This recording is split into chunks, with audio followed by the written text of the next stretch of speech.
Now on BBC One, the early evening news with Jane Hill. Ukraine is hit with one of the biggest waves of Russian missile and drone attacks since the war began. Apartment blocks and a maternity hospital were among the many buildings struck. At least 30 people have been killed across the country in an aerial bombardment designed to destroy lives and damage morale.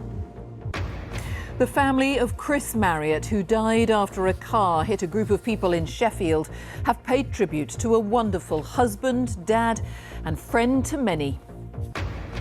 COVID and flu are still on the rise in the UK. We'll find out about the impact on the health service. And we're out with the sniffer dog who's uncovering illegal e-cigarettes.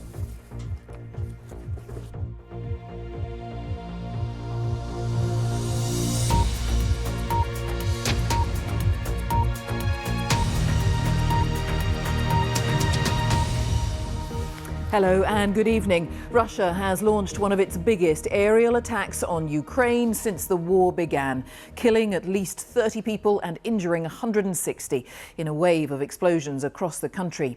Houses, shopping centres and a maternity hospital were among the buildings damaged and destroyed.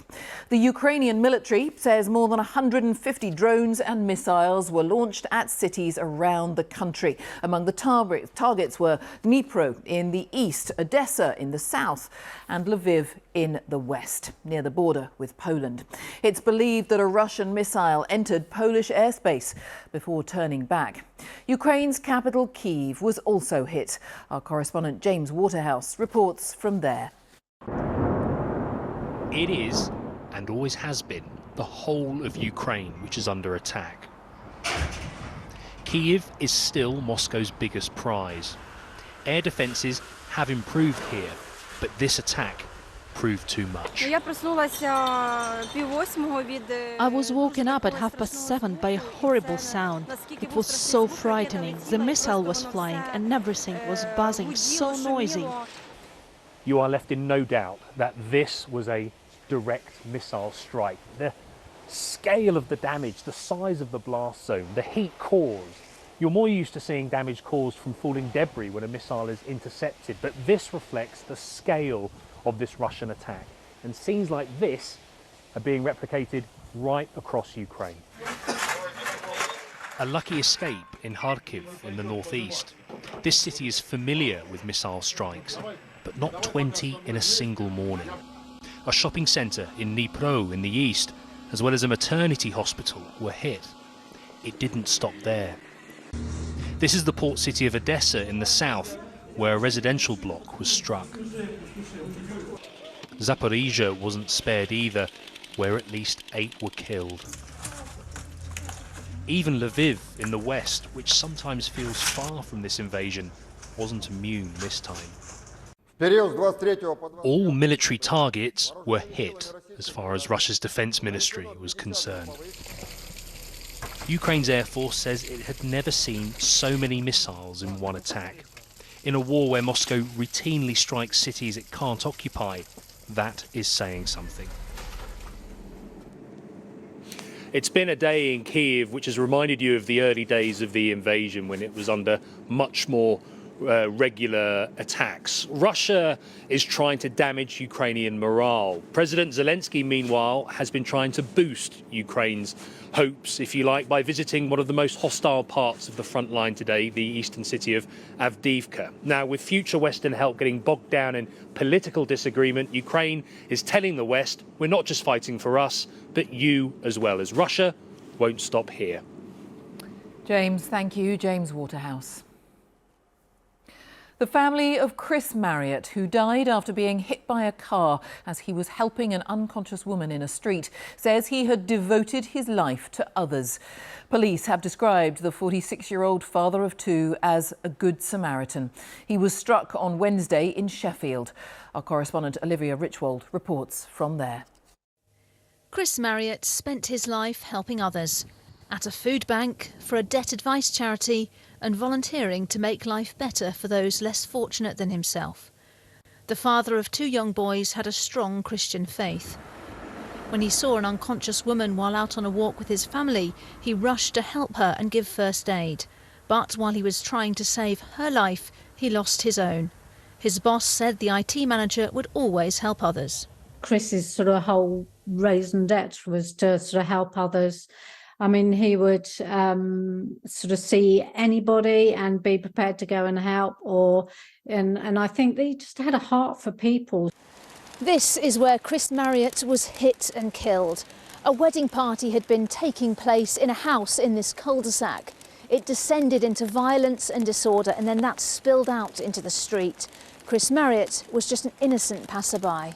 Just be a good Samaritan, which, you know, any genuine person, and he lost his life, and, you know, just a big loss to the family and to the community in whole. In a statement, Chris Marriott's family said, Chris was a wonderful husband, dad, brother, uncle and friend to many. The circumstances of his death, although tragic and unfathomable to us, his family, show the sort of man he was, to go to help rather than turn away. One man, aged 23, remains in police custody. A 55-year-old man has been released on bail. A real good Samaritan, Chris Marriott died trying to save a woman's life.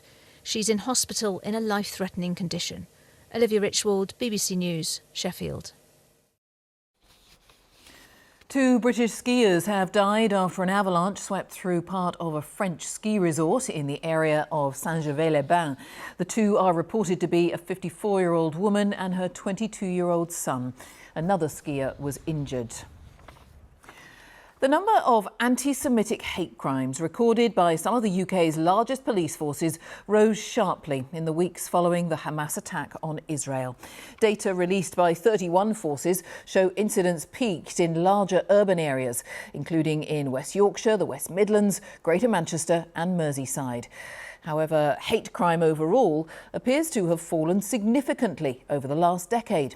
Our Home editor Mark Easton has this report. Stop taking down. They're innocent civilians. Children every single day. In the weeks after the start of the Israel-Hamas conflict, tensions spilled over into a spike in anti-Semitic and Islamophobic hate incidents in the UK. This is anti-Semitism. Data obtained from Freedom of Information requests show that in England's more diverse urban areas, police saw a rise in anti-Jewish incidents in the month following the Hamas attacks on October the 7th. Greater Manchester police recorded 74 anti-Semitic offences, up from 15 in the same period a year earlier. West Midlands police recorded 22, up from just 1. West Yorkshire Police recorded 49, up from 29, and the British Transport Police recorded 87 incidents, up from 8 in the same month a year earlier. We've seen Jewish people who are worried about sending their children to school, about going to synagogue, about wearing anything that might allow other people to identify them as Jewish. The pro-Palestinian marches in London saw arrests for suspected anti-Semitic offences, with the Met reporting last month that 19 people had later been charged with anti-Jewish hate crimes. In some places, there's also been an increase in anti-Muslim hate incidents. Hello, you do takeaways? Yes. Okay, so I'm come over and take away your life. Israel forever. This Palestinian restaurant in London received abusive messages in the days after the Hamas attack. The situation in the Middle East has increased fear in both Jewish and Muslim neighbourhoods in Britain, every alleged hate crime adding to those anxieties. However, it appears community relations have since started to improve, and overall, hate crime appears to have fallen significantly in the last 2 decades. Mark Easton, BBC News. Well, the United Nations says an estimated 150,000 Palestinians are being forced to flee parts of central Gaza as Israeli forces advance on refugee camps there. An Israeli airstrike is reported to have killed 20 displaced people in the southern city of Rafah, where many people have fled to in recent days. Meanwhile, a Hamas delegation has arrived in Cairo for talks about a possible truce. Hamas, of course, designated a terrorist organisation by the UK government. Let's get the latest from our correspondent, Shaima Khalil, who is in Jerusalem tonight. In terms, Shaima, of people trying to flee parts of central Gaza, where are they going? Well, the movement continues as the Israeli ground offensive deepens. Israel now is calling for the evacuation of a strip of land that runs across central Gaza, and that affects Al Bureij and Al Nusayrat camp in this area. Essentially, it affects 90,000 residents and 61,000 already displaced people. They've been asked to evacuate further south to a near area called Deir el-Balah. The problem with that is that this area as well has been overcrowded, overwhelmed with more displaced people that fled from the north. So you have a situation and a reality now where twice displaced people are using pieces of plastic to pitch tents on any patch of land that they find available. Remember, no resources, no water, no humanitarian aid. And in the south, the bombardment continues on Rafah. Again, this is the area where the Rafah crossing and the Kerem Shalom crossing normally where the aid comes in. No longer a safe area. This is the reality that Egypt finds itself in now, with the continuation, of course, with the Hamas firing rockets into Israel. This is the reality that the Egyptian negotiators have to deal with this new agreement. It could see the release of the hostages and exchange of Palestinian prisoners out of Israeli jails, possibly a ceasefire, but the two parties are so entrenched in their positions that it's going to take a long time and a lot of negotiations if they agree to it in principle. Sharma Khalil, thank you. COVID and flu are still on the rise in England, with new data showing the number of infections growing, though with less of an impact on the health service than at this time last year. Our health editor Hugh Pym has been looking through all the figures and he joins me. Hugh. Yes, Jane, it's always a busy time of year, and with winter viruses spreading, the health system is under growing pressure. The latest figures from NHS England show there was a daily average of 942 patients with flu in hospitals last week, nearly 6 times more than late last month. And patients in hospital with COVID numbered 3,620 in England last week, up from about 2,200 the month before. There are also more cases of norovirus in hospitals, but it's worth remembering that things were a lot worse this time last year, with 3,746 flu patients and just over 9,000 with COVID. Lengthy ambulance queues then were building up outside hospitals, and some A&E units were really struggling. Hospital bosses say this time ambulance handover delays are much lower, but they're really worried about next week and further into January if flu and COVID cases continue rising. That's because of the planned 6-day strike by junior doctors in England, the longest such walkout in the history of the NHS.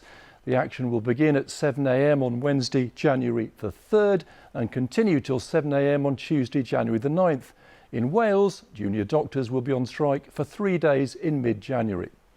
The early days of a new year are always the busiest time for the NHS, and health chiefs are warning of a storm of pressure to come. Jane. Hugh, thank you, Hugh Pym. About 250 homes are still without power in Aberdeenshire, Perthshire and the Great Glen after Storm Garrett brought high winds, snow and flooding to parts of Scotland. The energy company SSEN says it expects the homes to be reconnected this evening and that it's managed to restore electricity to more than 48,000 properties. Prices for homes bought with a mortgage in the UK have ended the year 1.8% lower compared to December last year, according to the Nationwide Building Society. And it says prices could fall further in 2024.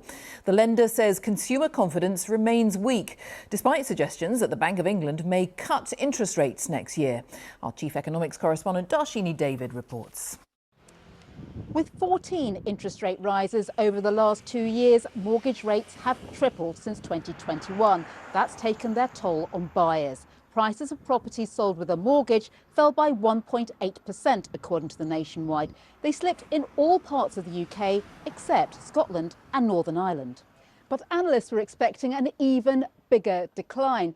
But lenders have been offering extra help to struggling homeowners, for example, extending the term of loans or delaying repayments, which meant that the level of forced sales or repossessions remains very low. So the number of transactions is actually 10% lower than it was prior to the pandemic. It would have been even lower, but more people, where they can, are using cash to buy.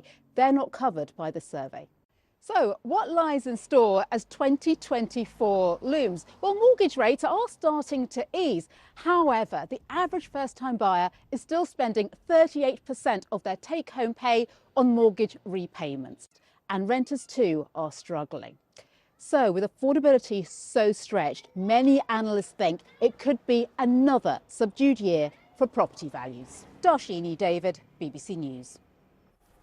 Sniffer dogs, often used to find illegal drugs or explosives in public places, are now being trained to sniff out illegal e-cigarettes. A trading standards team in Staffordshire has been using the dogs to tackle the sale of oversized vapes, which contain dangerous levels of chemicals. Tim Muffet joined the team on a raid. Trading standards, hello. Looking for and sniffing out illegal vapes and tobacco. That's 4,000 puffs illegal vape. We're in Tamworth on raids with police, Staffordshire County Council trading standards and Griff, the sniffer dog. These here are empty master cases for cigarettes. So these would hold 10,000 cigarettes. There's illegal tobacco in there, but they've obviously just dumped these out here. I work all over the country for over 100 trading standards teams, so yeah, it's a phenomenal problem. There's a big trend in terms of vapes that have happened recently, where there's a lot of illegal product that are out in the marketplace. Part of our role is to remove those products. Legal vapes and e-cigarettes should carry no more than 2 millilitres of liquid. It's that liquid which contains nicotine and flavouring. But some illegal items, like this one, carry far more, 18 millilitres in this case. That will deliver thousands of puffs, the equivalent of smoking more than 100 cigarettes. Illegal items are sometimes easy to spot, but increasingly they've been carefully hidden, which is why Griff is a busy dog. He's been trained to use his incredible sense of smell to sniff out tobacco and nicotine. What difference does a dog make to this job? Oh, a huge difference. The concealments are getting more sophisticated and a human search team just cannot find them.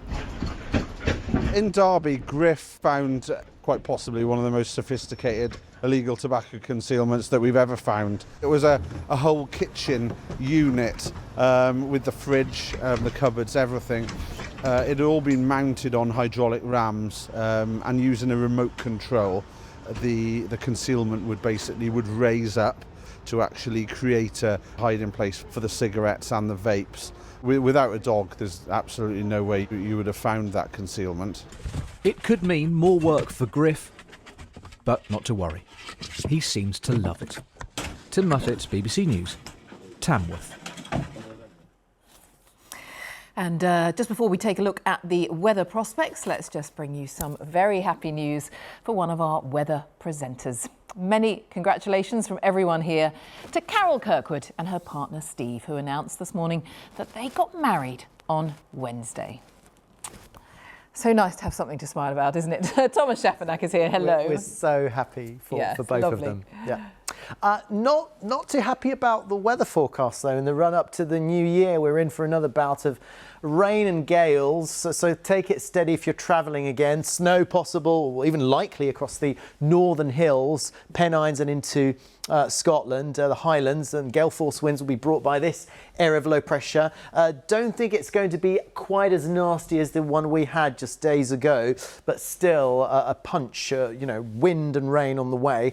This is what it looks like in the morning, and if we go through the forecast tomorrow, starts off pretty clear, at least early in the east, and then these weather fronts start sweeping across the country as the centre of the low here to the west of Ireland approaches us. Now, here we have a weather front. You can see to the south of the weather front, it's quite mild, 12 degrees. In the north, it's much colder, around 5 or 6 Celsius. Now, in meteorology, we call this weather front squally. What does that mean? It means it can be very brief but very heavy rain accompanied by really gusty winds that could cause some damage. And you can see that will be sweeping across the UK, not just around the coasts gusty, but very windy inland. And then on Sunday, we find ourselves in the centre of the low, and very frequently in the very, very centre of the low, the winds are very slight, so they don't blow around too fast. That means that the showers sort of lurk around for a lengthy period of time. To the south of the low, it's gale force winds, with these winds rushing around this weather system. So here it'll be light winds with frequent showers, slow moving. To the south, gusty winds and frequent showers as well. And the temperatures between around 6 and 10 degrees Celsius. And then what about midnight? So into 2024, the southern half of the UK still blustery with showers. The northern half of the UK not quite as windy, but I think we can expect some showers too. So a real mixed bag on the way. All right, Thomas, thank you very much indeed. Thank you. And that is it from the newsroom for now. I'll be back with the late news at 10:30. Now it's time for the news wherever you are. Hope you have a good evening. Bye-bye.